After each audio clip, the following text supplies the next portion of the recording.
The parable of the 10 virgins is much like what we just read in the reading before that, which was the end times. Here's the point of the parable of the 10 virgins. First, it's believed, and I believe that this is speaking of when Christ came the first time, that there were those who weren't ready for his coming. But anyway, and so here's the point. Watch therefore, for ye know neither the day nor the hour wherein the Son of Man cometh. The first time and the second time, we're to watch ourselves and not miss out on it. I mean, if you're not saved, that the way you watch, the way you want to be watchful and mindful, it says, like Jesus said in the previous readings, take heed unto yourselves. Let's see if I can land on one of the times where it said that. In the terrible times of the end times, after the days of great tribulation, it spoke of. It says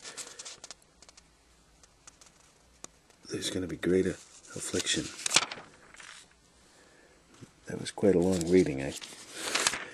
But here's one of the points. Okay, once again, lest we forget this part. Here's the point of like Mark 13, one of the passages that we read there. The end of the chapter. Watch. People all gripe and complain and try to have these notions of pre-tribulation rapture, mid-tribulation rapture, post-tribulation rapture. Hey, this is the point. Watch. Then you got these guys out there predicting the day, you know. Been a couple of days that have passed by that were predicted, but it's been going on for quite some time over the years. I remember when I was a kid in high school, there were people that would do that stuff. And Jesus said, no man knoweth. No. Let's see. Yeah, right there. But of that day and that hour knoweth no man. No, not the angels which are in heaven, neither the Son. Jesus didn't even know at that time. But the Father. I believe Jesus knows now, but at that time he didn't know. It wasn't given unto him up to that point. Isn't that amazing? Something to consider. But, now what was the other thing I was saying about? Oh, take heed unto yourselves. I just want to find one example, dear Lord. Right there. Thank you so much, dear God. But take heed to yourselves. Look, if you're not ready for that day because you have not accepted Christ, you need to do that. The true Christ is found within the pages of this holy word. Once again, it says also, there shall many come, and they'll shall say, Lo, here is Christ, or there, believe it not. And there shall be people that will come and they'll say, I am the Christ. There's already some people like that. And you don't listen to them. Here in Matthew 24.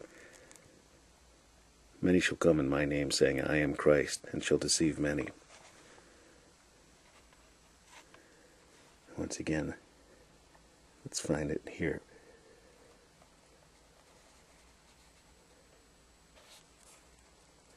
Take heed to yourself. You don't concern yourself with this stuff. You just make sure you're ready. You make sure you're watching. You make sure you got it straight with the Lord by confessing Him, the true Christ, as Lord. Confess His salvation that is in His holy name, Yeshua, which means salvation.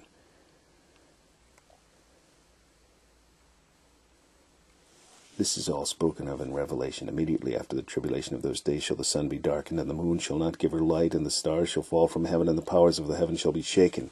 You listen to the readings of Revelation on this channel, Family Bible Time. You'll hear of that, what's going to happen. Men will seek after death and will not be able to find it. There's this goofy nonsense that goes on these days of people talking about the zombie apocalypse. I say goofy nonsense because they make it a joke. Well, it's not a joke. You read in Revelation, it says that men shall seek death and shall not find it. There will be what you call a zombie apocalypse, but it's not anything to laugh at. It's a terrible, horrible thing. Men will want to die. during the Great Tribulation. It's all going to take place, the Great Tribulation, in just a short matter of 3.5 years. The entire tribulation period is going to last 7 years. The first 3.5 is just called the tribulation. The second half is called the Great Tribulation. You don't want to be a part of that. Take my warning. Confess Christ is Lord now. Believe in your heart that God raised him from the dead, and you shall be saved. This ain't a joke. Be ready, unlike the 10 foolish virgins. I'm going to read something very similar next in part 950.